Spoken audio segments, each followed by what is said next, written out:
Olá, eu sou o Jorge e mais uma vez eu estou aqui continuando a interpretar, a ler com vocês o livro Boa Nova, de psicografia de Chico Xavier e autoria espiritual de Humberto de Campos.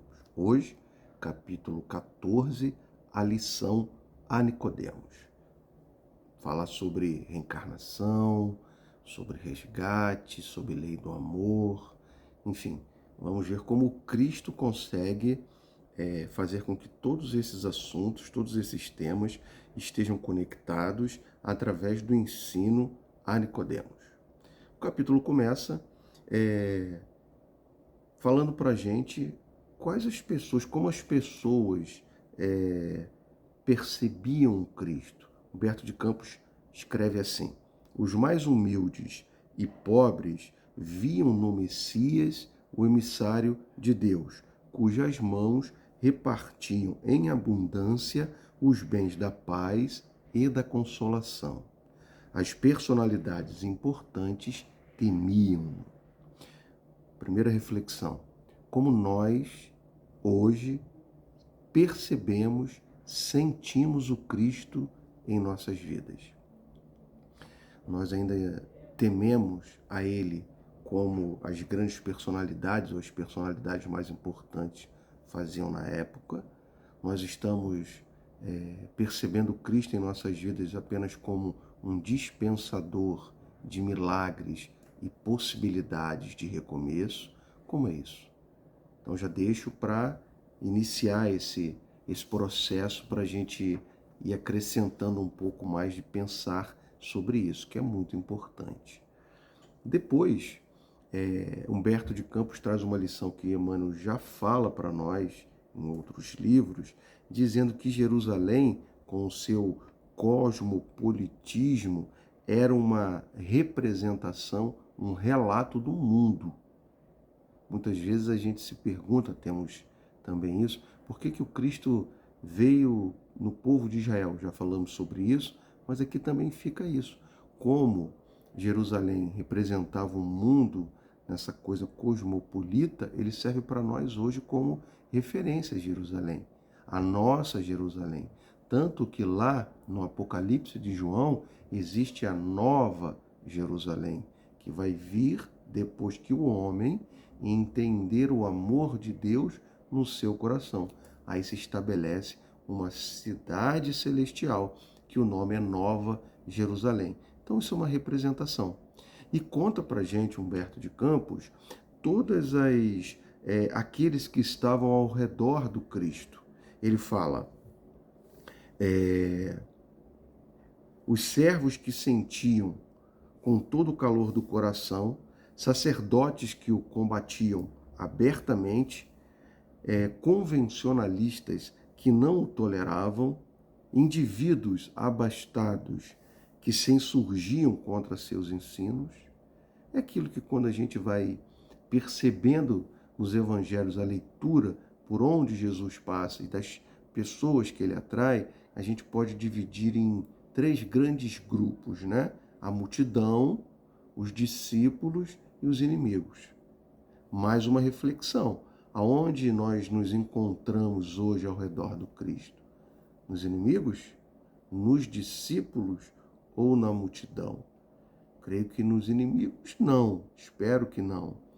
Nos discípulos exige de nós uma capacidade de estarmos juntos dos ideais do Cristo, praticando na nossa máxima capacidade.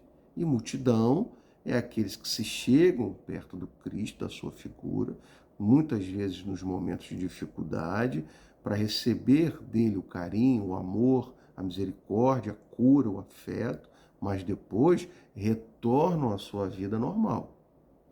E nós, como estamos nos comportando com Cristo? Vamos pensar sobre isso também. E aí, entrando na lição, ele coloca assim, Humberto de Campos: alguns espíritos acompanhavam o Messias, tomados de vivo interesse pelos seus elevados princípios.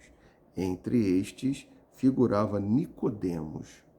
Que interessante, porque quando a gente vai para o estudo bíblico, teológico, né, muitas interpretações acadêmicas, né, nos levam a entender, às vezes, Nicodemos como uma figura representativa de personalidades que eram fariseus, que gostavam do Cristo, mas não se aproximavam dele, né? E aqui não, aqui a gente vê que o Humberto de Campos individualiza Nicodemos. Quando vocês forem ler esse capítulo, quando eu acabar de ler aqui, vocês vão ler, está escrito lá que é espírito com letra E, maiúsculo, individualidade. É um indivíduo único. Então isso é importante para a gente iniciar. E Nicodemos começa com a sua famosa pergunta, né? Primeiro reconhecendo que o Cristo ele tem uma ligação com Deus, porque ele percebe que somente alguém que tivesse uma ligação com Deus poderia realizar tudo aquilo que o Cristo estava realizando e mostrar a sua capacidade divina interior dele. Mas ele faz uma perguntinha no final. Deseja saber ou receber a vossa palavra sobre os recursos que deverei lançar mão para conhecer o reino de Deus. Então o que Nicodemos quer saber? O que ele tem que fazer para que ele possa ter acesso ao reino de Deus? Que é um ensino, um conhecimento muito comum que vem do Antigo Testamento e que é colocado para o povo de Israel algumas racionalidades, algumas ações que são necessárias que o israelita faça para que ele possa alcançar, né, o judeu alcançar o reino de Deus. Ele pergunta para o Cristo, você que vem dele, você que vem de Deus, o que eu tenho que fazer para conhecer o reino de Deus? E é como se fosse um homem da lei, né, perguntando ao Cristo. E o Cristo responde, né, como todos nós já sabemos, mas eu vou ler. Primeiro de tudo, Nicodemos, não basta que tenhas vivido a interpretar a lei. Antes de raciocinar sobre suas disposições, deverias ter-lhe sentido os textos.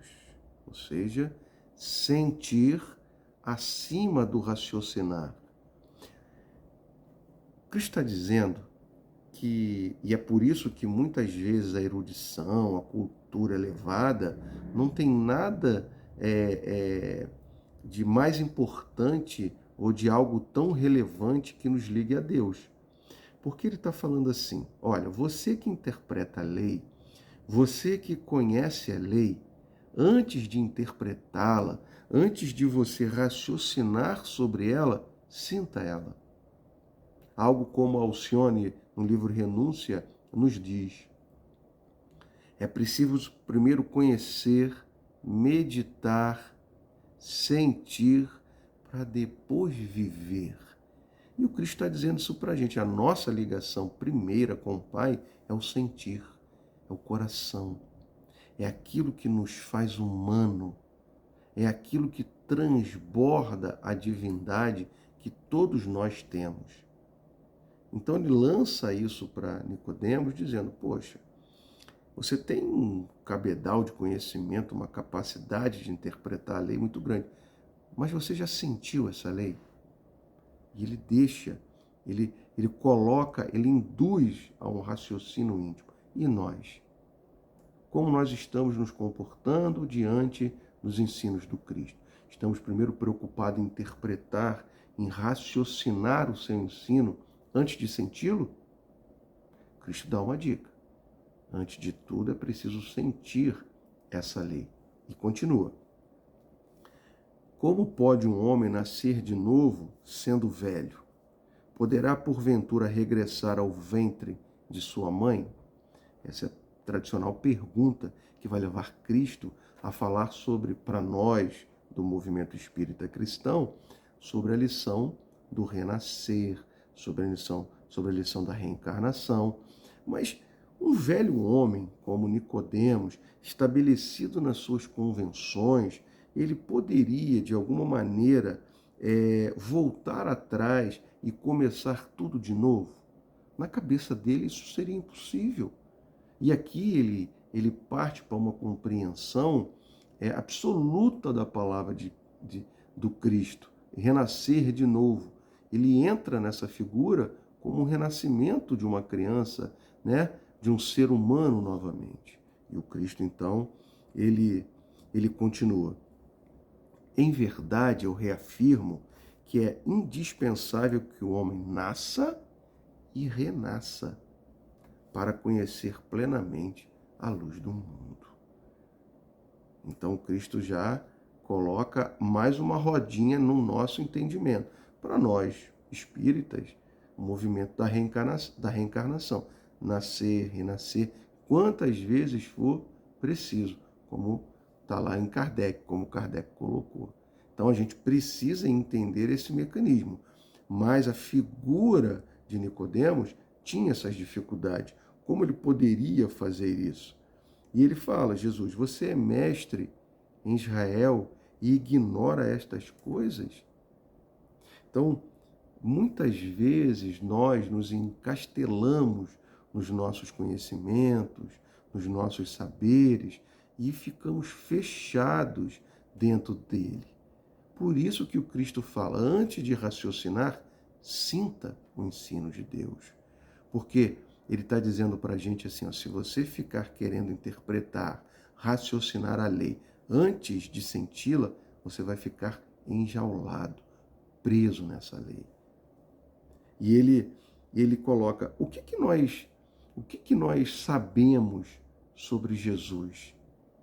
Porque ele fala, é natural que cada um somente testifique aquilo de que saiba. Jesus fala para Nicodemos. Então, o que Nicodemos sabia era a lei, ele não sabia o sentir a lei.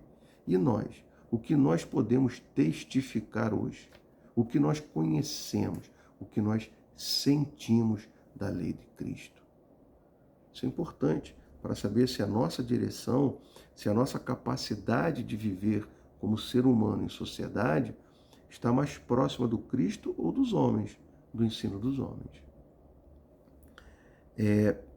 Para Nicodemos entrar no reino de Deus, que é o que ele queria, não tem nada a ver com renascer, reformar caráter, transformar a sua moral. Era algo para ele que deveria ser como uma receita. Fazer algumas coisas, praticar algumas coisas e obter o acesso ao reino de Deus.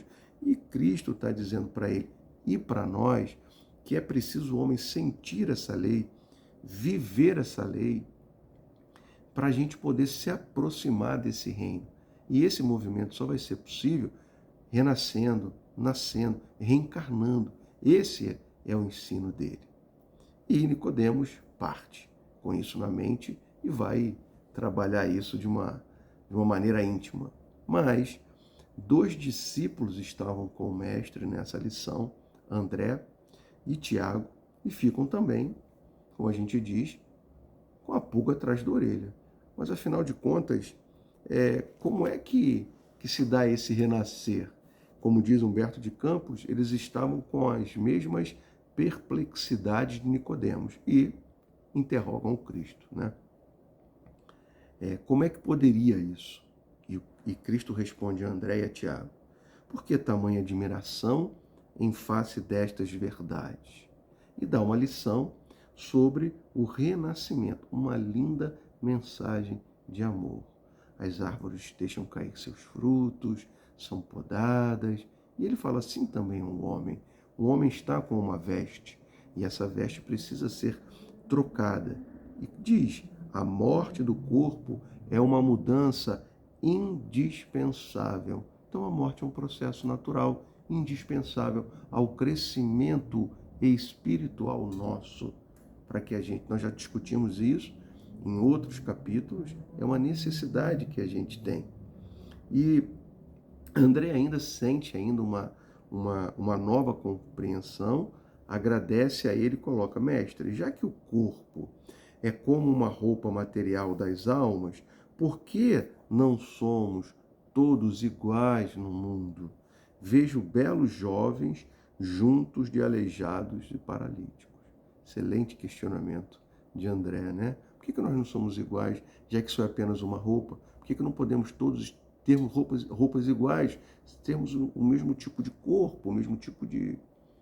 E aí Jesus dá uma lição muito profunda, eu vou ler para vocês, mas ele fala, como é que Deus, no seu amor e na sua justiça e na sua misericórdia, pode permitir aquele que em algum momento vilipendiou essa roupa, essa veste, ultrajou todo o carinho e o amor que Deus deu a ele, pode ter igualmente, em outro renascimento, uma roupa igual àquele que lá para trás fez tudo para se manter ligado ao Pai. Cristo fala assim, que diríamos da sabedoria de nosso Pai se facultasse as possibilidades mais preciosas aos que os utilizaram na véspera para o roubo, o assassínio, a destruição? E eu me lembro aqui de uma lição do Evangelho segundo o Espiritismo, capítulo 17, Sede Perfeitos, item 11, que Kardec coloca para a gente cuidar do corpo e do espírito. Vale a leitura complementar também sobre isso. E coloca, olha, os que abusaram da túnica, da riqueza, vestirão depois vestimentas mais humildes. A escravos humildes, com as mãos doloridas, feridas, podem vir a ser cortados. E dá uma lição maravilhosa para a gente, da necessidade que nós temos de tomar conta desse templo, como João coloca no seu evangelho, já no primeiro capítulo, que o Cristo tabernaculou entre nós, dizendo que o nosso corpo físico é um tabernáculo, é o encontro que nós temos com Deus dentro desse templo, que é o corpo. É uma veste, mas é uma veste muito importante e que merece de todos nós um cuidado com ela. E ele continua e ainda permanece em Pedro essa dificuldade de entender os mecanismos de resgate para ele, e Tiago medita um instante e diz, na lei de Moisés está escrito que nós pagaremos olho por olho e dente por dente. Ele se equivoca aqui, é a lei de Talião, né? Mas ele continua aqui, mas o Cristo fala, você também está agindo exatamente como Nicodemos. Você está raciocinando antes de sentir a lei. Por quê? Porque antes do não cobiçarás, está escrito amar a Deus sobre todas as coisas. E aquele que ama a Deus, aquele que faz o que Deus deixa como caminho do bem, ele não vai de nenhuma maneira cometer equívocos. Porque a pergunta de André e Tiago é assim, nesse mecanismo de resgate, então, sempre vai ter aquele que fere e o ferido. Sempre vai ter aquele que assassina o irmão e aquele que depois vem para ser também assassinado. E o Cristo fala, não, vocês estão raciocinando de uma maneira fechada, equivocada. Antes de não matar, antes de não cobiçar, existe o amor a Deus sobre todas as coisas. E aquele que pratica esse mandamento, esse entende e não vai cometer equívocos na lei. Então, a ideia da convivência, ela passa a um outro nível. E ele coloca, com a lei do amor, compreendemos que o verdugo e a vítima são dois irmãos, filhos de um mesmo pai. Basta que ambos sintam isso para que a fraternidade divina afaste os fantasmas do escândalo e do sofrimento. Então fica também um raciocínio, já terminando, né? Como é que nós estamos nos comportando diante dessas leis? Nós estamos primeiro querendo interpretar ela de maneira fechada, ou Cristo faz essa menção para que nós possamos viver como uma única família, como irmãos, vítima e verdugo, filhos do mesmo pai, numa mesma fraternidade, onde não existe erro na interpretação e no sentimento da lei de Deus. E ele termina dizendo, Tiago pergunta, por que então amanhã o Senhor não fala sobre essas coisas nas suas palavras com a multidão? E aí o Cristo fala, mas eu acabei de falar com o homem da lei, e ele não entendeu. Acabei de falar com vocês, que são meus discípulos, que estão aqui ao meu lado e não entenderam. Como vocês querem que eu fale isso ainda com pessoas que não conseguem compreender o mínimo? Não se constrói uma casa pelo teto. Mais uma lição do Evangelho. Mas ele fala assim: mandarei mais tarde o Consolador, a fim de esclarecer e dilatar os meus ensinos. Então, o Consolador prometido, que é o Espiritismo, tem que ter essa visão de expandir o conhecimento do Cristo sobre todas as suas leis, levando a compreensão aos mais simples, para que todos possam ter um ponto comum de convivência e entendimento e sentir a lei de Deus acima de tudo. Muito obrigado e até o próximo capítulo.